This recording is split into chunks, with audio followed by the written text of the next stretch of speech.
وما تنفقوا من شيء فإن الله به عليم، کہ اللہ کا قرب حاصل کرنے کے لیے اللہ فرماتا ہے جو چیز سب سے زیادہ پسند ہے نا وہ میرے نام پہ دو گے تو تب جا کے تمہیں اللہ کا قرب حاصل ہوگا، کہ محبت کے مقام تک پہنچنے کے لیے اپنی مرغوبات کو قربان کرنا پڑتا ہے، اور سب سے زیادہ انسان کو جو محبوب ہے وہ پیسہ ہے، کہ اس لیے پورے قرآن میں بے اموالکم و انفسکم، بے اموالکم و انفسکم، کہ اللہ کو پاؤ، اللہ کے دین کے لیے محنت کوشش کرو، اپنے مال اپنی جان، مال کا ذکر پہلے ہے اور جان کا ذکر بعد میں ہے، کہ حالانکہ جان قیمتی ہے مال سے، لیکن مال کو مقدم اس لیے کیا ہے کہ لوگ مال پر اپنی جانیں قربان کر دیتے ہیں۔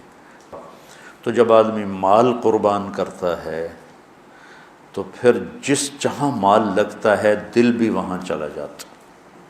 ایک صحابی آئے، یا رسول اللہ مجھے موت سے ڈر لگتا ہے، آپ نے فرمایا تیرے پاس کو پیسے ہیں؟ کہ جی ہیں۔ کہا وہ اللہ کے نام پہ خرچ کر دے، موت کا ڈر نکل جائے گا، کہ جہاں آدمی کا مال جاتا ہے وہیں اس کا دل بھی چلا جاتا ہے۔ امام زین العابدین علیہ السلام کی خدمت میں کوئی آتا تھا سائل، تو کہتے اللہ تیرا شکر ہے، تو نے میرا سامان میرے گھر پہنچانے کے لیے سواری بھیج دی۔ سمجھو ان کی بات، یا اللہ تیرا شکر ہے تو نے میرا سامان میرے گھر پہنچانے کے لیے سواری بھیج دی، کہ جو میں اس کو دوں گا وہ تجھے دینا ہے، اور جو تجھے دوں گا وہ جنت میں میرے لیے جمع ہو جائے گا، اور اصل گھر ہمارا جنت ہے، دنیا نہیں ہے۔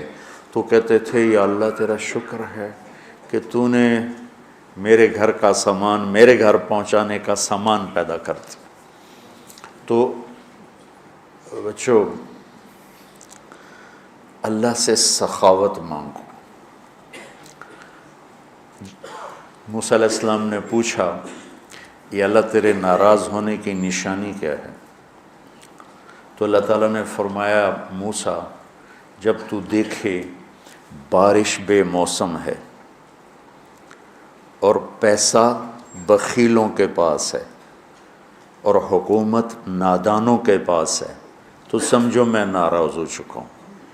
جب بارشیں بے موقع ہوں، پیسہ بخیلوں کے پاس ہو جو نہ خود خرچ کریں نہ کسی اور پہ خرچ کریں، اور حکومت بے وقوفوں کے پاس ہو تو میں ناراض ہوں۔ کہ یا اللہ جب تو راضی ہو پھر جب تو دیکھے بارشیں موقع پر ہو رہی ہیں، پیسہ سخیوں کے پاس ہے، حکومت سمجھداروں کے پاس ہے، تو سمجھ لے کہ میں لوگوں سے راضی ہوں اور ان سے میں خوش ہوں۔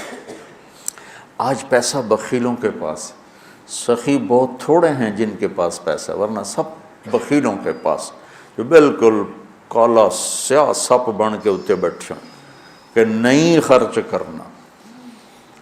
اور ایک کم وقت ہوتا ہے، وہ بخیل کا بھی پیو ہوتا ہے، وہ شحیح ہوتا ہے۔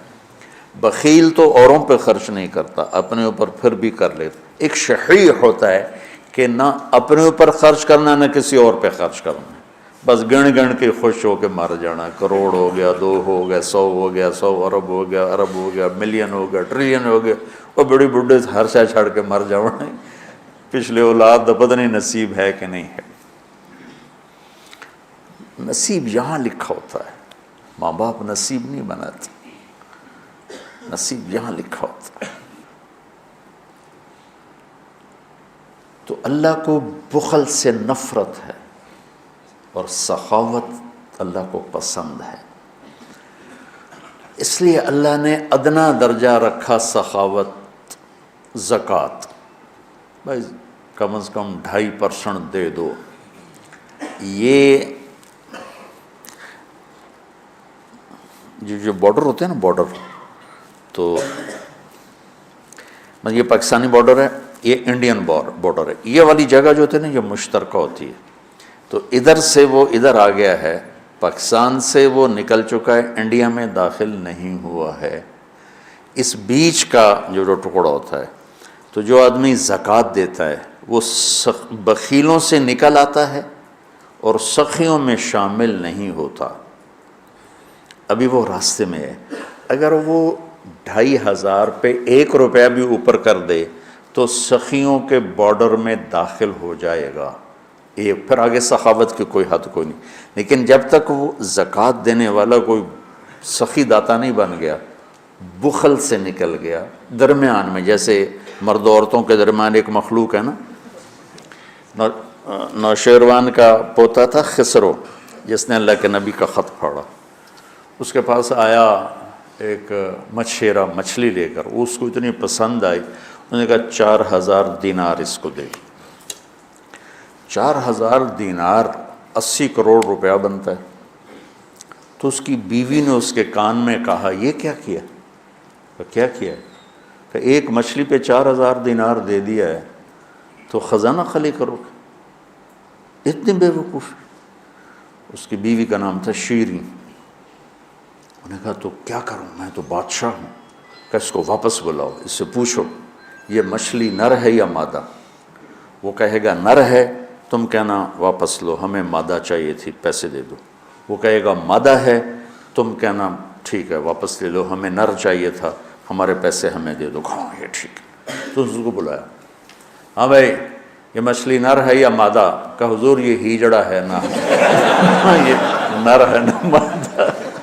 تو وہ بادشاہ نے کہا 4000 اور دے دو۔ وہ تو بیگم اس کی اور غصے میں ہو گئی، لال پیلی۔ جب وہ 8000 دینار لے کے چلا تو 1 دینار گر گیا، اس نے وہ بھی اٹھا لی۔ اس نے بیوی نے کہا دیکھو کتنا بے غیرت ہے، آپ نے اس کو اتنے پیسے دیے ہیں کہ ساری اس کی اگلی نسلیں کھائیں گی، اور ایک گرا ہے وہ بھی نہیں چھوڑا، وہ بھی اٹھا لیا ہے، یہ بہت بخیل آدمی، اس سے سارے پیسے واپس لو۔ اس نے پھر اس کو بلا لیا، ابھی ہم نے آپ تمہیں اتنا دے دیا تھا، 1 دینار اگر گر گیا تھا تو کیا تھا، کیوں اٹھایا؟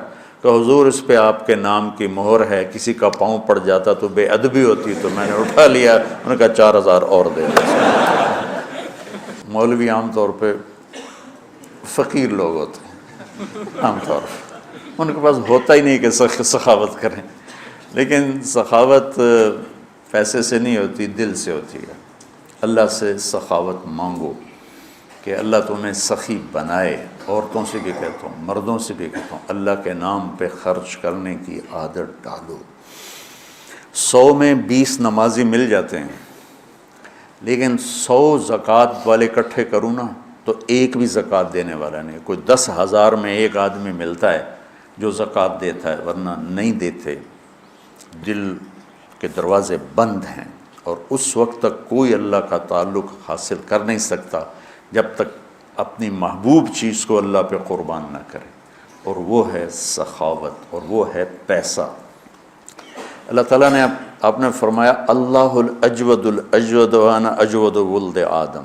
آپ نے کہا دیکھو بھائی سب سے بڑا سخی اللہ ہے، اور پھر اللہ کے بعد سب سے بڑا سخی تمہارا نبی ہے، وانا اجود ولد آدم، میں سب سے بڑا سخی ہوں۔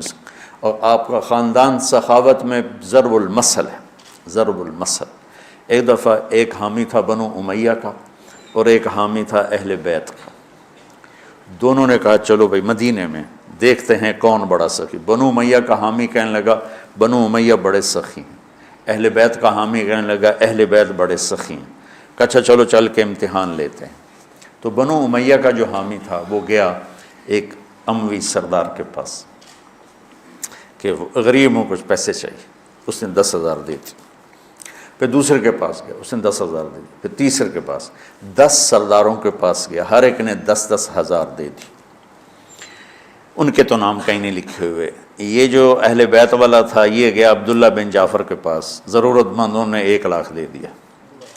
پھر گیا عبید اللہ بن عباس کے بعد، انہوں نے 1,00,000 دے دیا۔ پھر گیا وہ حسنین میں سے کسی ایک بھائی کے پاس، جب بڑے یا چھوٹے، انہوں نے 1,00,000 دے دیا۔ جب دونوں اکٹھے ہوئے تو یہ 3,00,000 لایا، وہ 1,00,000، وہ 1,00,000 10 سے لے کر آیا، یہ 3,00,000 3 سے لے کر آیا۔ تو پھر وہ کہنے لگا ہاں بھئی اہل بیت بڑے سخی ہیں، چلو واپس کرتے ہیں۔ تو وہ جو اموی خاندان سے عقیدت رکھتا تھا اس نے جا کر کہا جی ہم تو ایسے ہی ضرورت مند نہیں تھے، ویسے ہی ہم ایک امتحان لے رہے تھے، تو آپ برائے مہربانی اپنے پیسے واپس لے لیں۔ انہوں نے کہا ٹھیک ہے، 10 کے 10 نے پیسے واپس لے لیے۔ اب یہ گیا اہل بیت والا عبداللہ بن جعفر کے پاس، پھر عبید اللہ بن عباس کے پاس، یہ حسنین میں سے کسی ایک کے پاس۔